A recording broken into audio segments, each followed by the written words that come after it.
So, with 2024 ending and 2025 beginning, we look back on all the great games that were released this year. Now, sadly, I don't actually have a lot of time this year to play a huge variety of games. However, though, I still had time to play a few of them, and here is the top 5 games of 2024, according to me. Alright, number 7. Dragon Age, The Veilguard.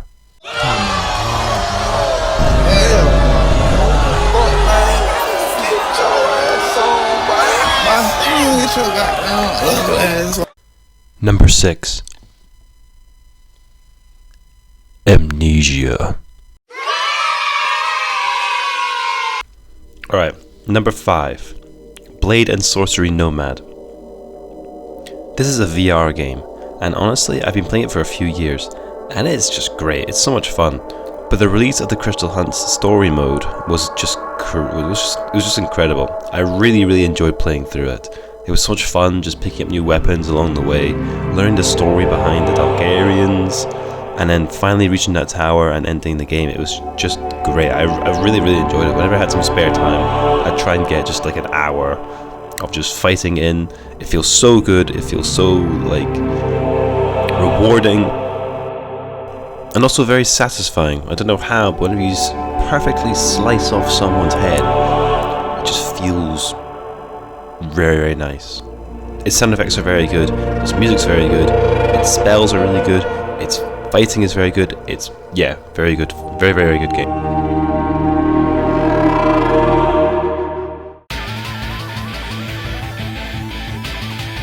In my video reviewing Dissidia Final Fantasy NT, I state that it's a good game, and I stand by that claim completely. It was a really good game, and I actually really enjoyed playing it. I sadly didn't get much time to play it afterwards, but if I ever have some free time going forward, I want to play more of it. It was so much fun. The fighting was so entertaining. It felt just really good, like just beating the crap out of enemies. So, 100% I would like to continue playing it moving forward. And it was a good game. Of all the games I played this year, it really stood out and it really shone compared to the rest of them. I can see where the hate for it comes from though, and as someone who just enjoys a game just simply by playing it and just not even thinking about what's going on, I enjoyed playing this. It was very rewarding, and it was just very cool seeing all my favourite Final Fantasy characters fight each other, especially on the 3v3 basis.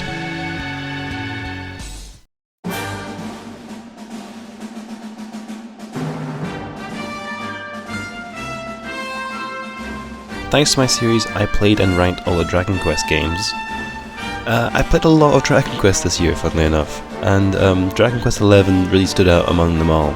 I haven't completed that tier list yet, so this isn't a spoiler, but Dragon Quest XI will always hold a huge place in my heart. It's just a really well-made, polished game, and it's so much fun. I loved playing through it. There's just so much to do. Like, its post-game is massive. It's like an extra like 50 to 100 hours of content, along with the main game being about 60 to 70 hours anyway. This game is an absolute marathon to complete, and it's worth every single penny you put into it. I absolutely loved it. I still love it to this day, and I replayed it this year, and I still love it. So Dragon Quest XI solidifies itself in 3rd place, and rightfully so. Its music is great, its sound effects are great, its monsters are great, it's great, alright, it's great.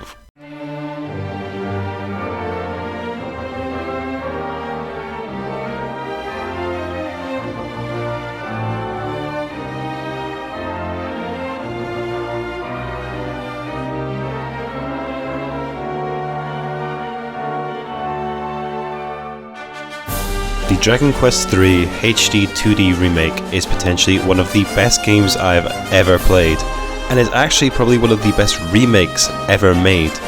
It completely redefines the entire world of Dragon Quest III, and honestly so much more for the better. A lot of the problems I had with the original Dragon Quest III become completely nulled in this version because of how much it improves it. This game looks beautiful. It gives really big Octopath Traveler vibes, while also kind of doing its own thing.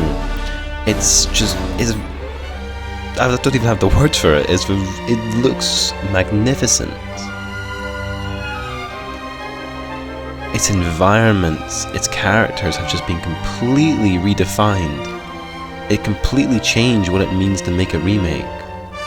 This is properly how you do one. It completely redefines the game itself.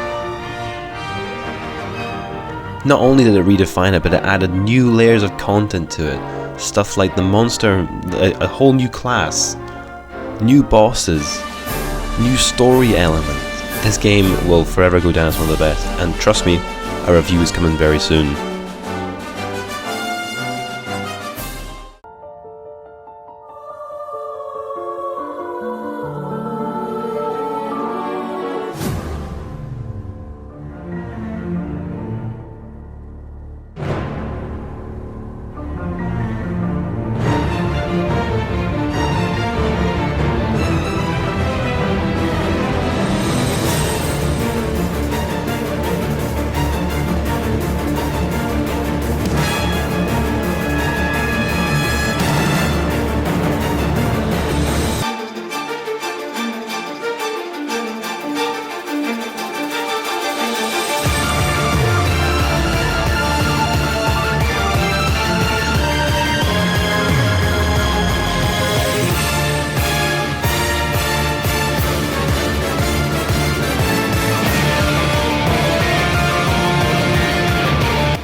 Final Fantasy VII Rebirth is without a shadow of a doubt the best game I played this year. This game, as it's a remake of the original 5x7, it's part 2 of the Remake trilogy, and it has completely redefined what a remake can be.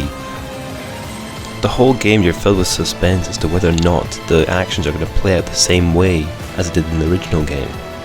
The original soundtrack is huge, it has over 200 songs on it, and each one is just more impressive than the last. I have nothing bad to say about this game.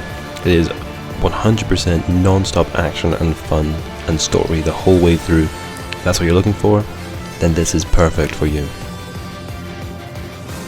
If I sat here and explained every single reason why I like this game, this would be a 5-hour video at least. So, you should leave out of the fact that this is just an amazing game, and just please play it.